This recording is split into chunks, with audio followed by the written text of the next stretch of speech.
这个 RG 的闪光高达其实是犹豫了一段时间才入手的。这一期呢，就聊一聊这个 RG 的新品吧。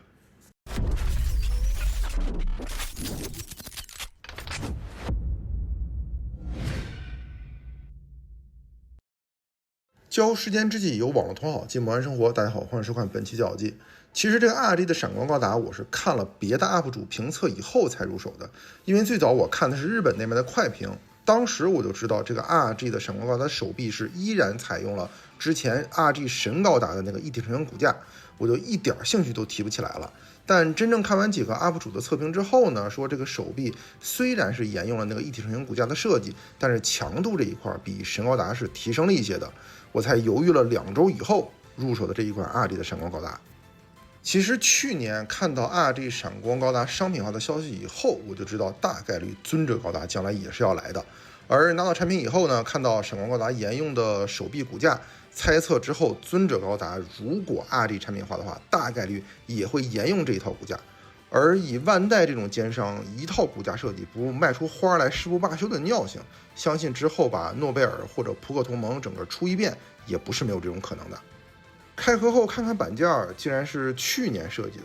不过想想这货是延期了一次才最终发售的，也就觉得合理了。但具体延期是为什么，我好像也没有找到特别合理的解释。有知道同好们吗？可以在评论区或者弹幕留言啊。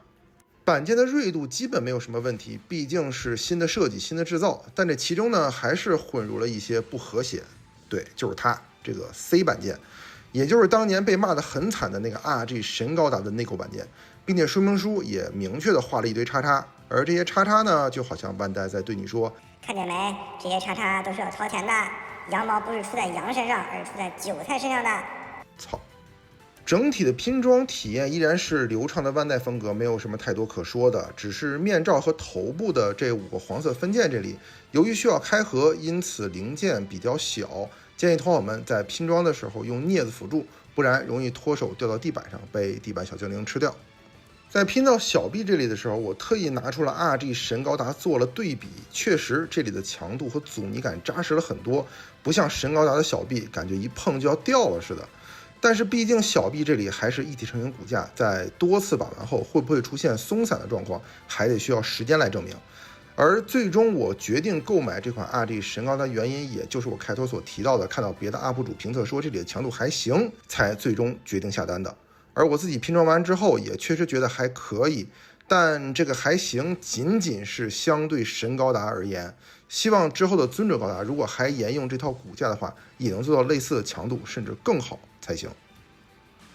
拼完以后整体的观感，说实话我觉得一般，因为我一直也没有觉得闪光高达有多好看，哪怕是在看动画和玩激战的时候，尤其是普通状态的脸这块我就更接受不了了，总感觉不知道哪里像铁血战士。而超级模式展开以后，我还相对能接受一些。当然审美这种事情本身见仁见智，有人不喜欢就有人喜欢，这里就不做过多评价了。再一个让我觉得不太好的地方，就是这个一体成型的金属黄色，廉价感十足。我也不知道是工艺问题还是什么别的原因，这种一体成型的金色我一直都觉得比较廉价。有条件的同好能涂成金色或者能板喷成金色的话，还是尽早上色吧，不然这玩意儿装上以后是真不好往下拆，尤其是腿部的这个喷口。同样给我这种感觉的呢，就是闪光高达独有的 Shining Finger 的手部配件了，看起来油了吧唧的不说，通透感还不强。我觉得这个配件要想做得好看应该不难，而现在给到的也就仅仅是手型没错，但质感啥的全都没有，还跟金色成型色有一样的廉价感。可动性这一块，毕竟有前辈神高达的大力宣传在那摆着，这款闪光高达自然也就不在话下。专门为机动战士武斗传系列开发的骨架，使得其在凹造型的时候能甩开其他RG产品起码一条街。随便摆一个 pose， 再把神高达往边上一放，就有了夫妻2人恩爱的那一种酸臭味了。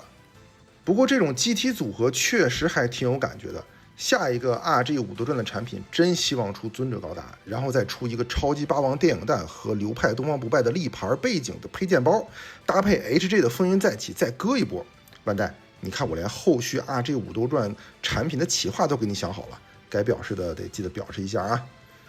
但有一说一，如果想摆出官方宣传的那个神高达公主抱闪光高达的姿势，就比较困难了。特定角度先不提，就说神高达那无缚鸡之力的手臂就知道，想摆出那种 pose 不容易。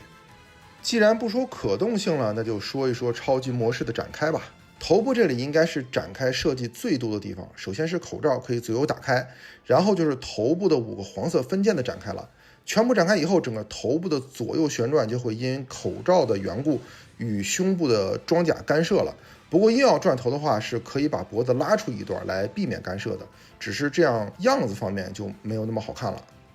肩部的展开相对简单，白色的装甲上提就可以露出内部的金色分件了。小臂的装甲是可以向下移动的，以便还原动画中 Shining Finger 的释放模式。但由于机体的设定，这个小臂的护甲就没有神高达的小臂护甲的可动那么丰富了。接下来就是小腿内侧的展开了，可以露出内部的金色喷口。脚部则是需要将脚尖向前拉，同时脚踝两侧的装甲后翻，整个超级模式也就完成了。把手替换成绿色就可以释放 Shining Finger 了。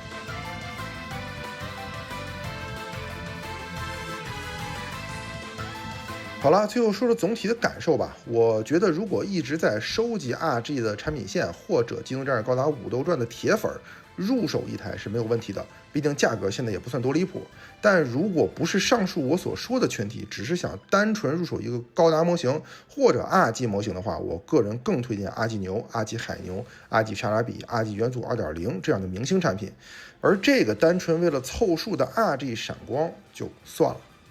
好了，本期的较技呢，我们就聊到这里。如果同好们觉得我的内容做得还不错呢，麻烦点赞、收藏、加关注，一键3连，给我一个大大的鼓励和继续制作下去的动力。那么感谢收看本期的较技机体评测，我是评测员 D，我们下期再见。